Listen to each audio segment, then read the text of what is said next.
Hey guys, welcome back to my channel. You're watching me on Shiru's Dining, your fooding destiny. Daily காலையில எழுந்ததும் பிரேக்ஃபாஸ்ட்க்கு என்ன செய்யறதுன்னு ஒரே குழப்பமா இருக்கா. இட்லி பொங்கல் தோசை சாப்பிட்டு ரொம்ப போர் அடிச்சிருச்சா. சேமியா வச்சு ஏதாவது செய்யலான்னு பார்த்தா உப்புமாவை தவிர வேற எதுவுமே தெரியலையா. அப்ப இந்த வீடியோ கண்டிப்பா உங்களுக்காக தான். வாரம் ஃபுல்லா இதையே செஞ்சு கொடுத்தாலும் போர் அடிக்காம கேட்டு வாங்கி சாப்பிடுவாங்க. இப்போ மட்டன் போட்ட சேமியா பிரியாணி எப்படி செய்யறதுன்னு பார்த்துடலாம்.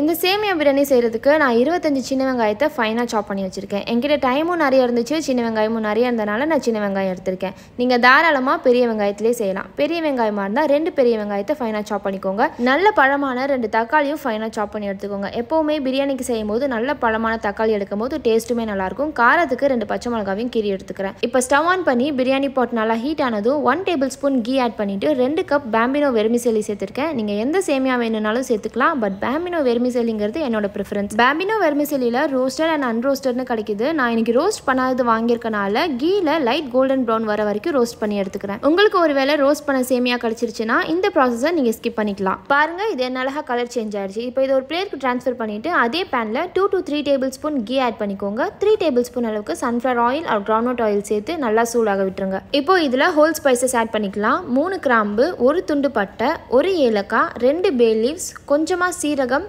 கொஞ்சமாக சோம்பு சேர்த்து நல்லா பொரிய விட்டுருங்க. நம்ம சேமியா சேர்த்து செய்யறனால ஸ்பைசஸ் எதுவுமே ரொம்ப அதிகமாக ஆட் பண்ணிடக்கூடாது. அதிகமாக ஆட் பண்ணால் இதோட ஃப்ளேவர் ரொம்ப டாமினன்ட் ஆகிடும். இப்போ இதெல்லாம் பொரிஞ்சதுக்கு அப்புறமா சாப் பண்ணி வச்சிருக்க ஆனியனையும் இது கூட சேர்த்துட்டு கொஞ்சமாக கருவேப்பிலை, கீறி வச்சிருக்க 2 பச்சை மிளகாவை சேர்த்து நல்லா சாட்டே பண்ணி விட்டுக்கணும்.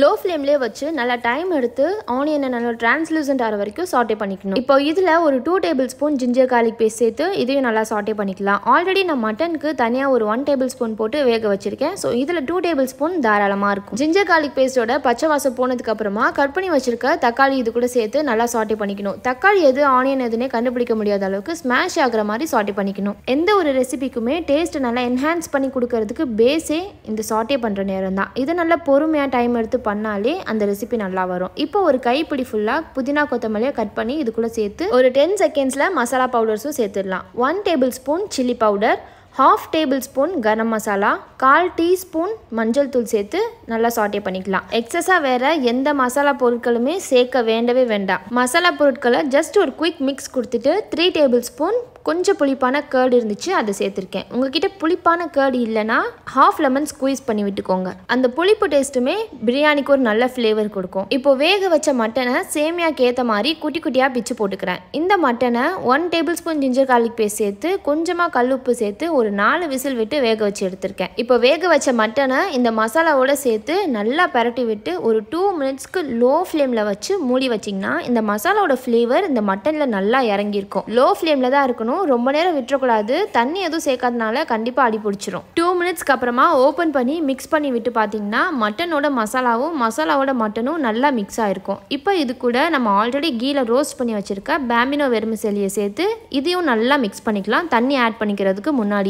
எஸ்பெஷலி இந்த ரெசிபிக்கு நான் ஏன் பாம்பினோ சேமியாவை ப்ரிஃபர் பண்ணுறேன்னா பாஸ்மதி ரைஸில் என்ன ஒரு வாசம் வருமோ கிட்டத்தட்ட இந்த சேமியாலையும் அதே வாசம் வரும். ஸோ பிரியாணி ஸ்டைலில் ஒரு சேமியா செய்யும் போது அந்த ஃப்ளேவர் ரொம்பவே முக்கியம். இப்போ நான் 1 கப் மட்டன் ஸ்டாக் எடுத்துக்கிறேன். மட்டன் வேக வச்ச தண்ணி என்கிட்ட இருந்துச்சு, அது 1 கப் ப்ளஸ் இன்னொரு கப் தண்ணியும் எடுத்துக்கிறேன். இந்த சேமியாவுக்கு வாட்டர் ரேஷியோ எவ்வளோன்னு பார்த்தீங்கன்னா 1:2. எந்த கப்பில் நீங்கள் சேமியா எடுக்கிறீங்களோ அதில் 2 கப் தண்ணி சேர்த்திங்கன்னா கரெக்டாக இருக்கும். நான் இன்னைக்கு 1 கப் சேமியா எடுத்திருக்கேன். So 1 cup mutton stock plus 1 cup water சேர்த்து இதுக்கு தேவையான உப்பையும் சேர்த்து நல்லா டைட்டாக லிட் போட்டு க்ளோஸ் பண்ணி 10 மினிட்ஸ்க்கு மீடியம் ஃப்ளேமில் வச்சுட்டிங்கன்னா இப்போ உங்கள் வீடே கம்மன்னு ஒரு வாசடிக்கும். மட்டன் போட்ட சேமியா பிரியாணியை நான் ரெடி ஆகிட்டேன்னு சொல்கிற மாதிரி இருக்கும். அண்ட் ஃபைனலி உங்கள் மட்டன் சேமியா பிரியாணியும் தயார். பார்க்கும்போதே டெம்ட் ஆகுதுல, நல்லா பொழுன்னு இருக்கு. யாரையாவது கண்ணை கட்டிட்டு டேஸ்ட் பண்ண சொன்னால் இது சேமியா தான் போட்டு செஞ்சுருக்கோங்கிறதே கண்டுபிடிக்க மாட்டாங்க. இது கூட ஆனியன் ரைத்தா வச்சு அப்படியே இந்த மட்டன் பீசஸோடு இந்த சேமியா எடுத்து சாப்பிடும்போது அற்புதமாக இருக்கும். காலையில் எந்திரிச்சு யார் மட்டன்லாம் வேக வச்சு செஞ்சுட்டு இருப்பான்னு நினச்சிங்கன்னா கவலையே வேண்டாம், சிக்கன் போட்டு கூட செய்யலாம். இல்லையா 2 முட்டையை உடச்சி ஊற்றி சேமியா வெந்தக்கப்புறமா பரட்டி விட்டு 2 நிமிஷம் மூடி வச்சு எடுத்திங்கன்னா முட்டை சேமியா பிரியாணி ரெடி ஆயிடும். அதுவும் இல்லையா நார்மலாக பிரியாணிக்கு தாளிக்கிற மாதிரி தாளிச்சு செய்யுங்க, செம்மையாக இருக்கும். ஓகே, இப்போ தான் ஃபர்ஸ்ட் டைம் ஷீரிஸ் டைனிங் சேனலை பார்க்குறவங்க மறக்காம சப்ஸ்கிரைப் பண்ணிக்கோங்க. பக்கத்தில் இருக்க பெல் ஐகானை கிளிக் பண்ணுங்க. ஸோ நான் போகிற வீடியோஸை நீங்கள் மிஸ் பண்ண மாட்டீங்க. Until then, it's bye from Shiru's Dining, your fooding destiny. Bye guys.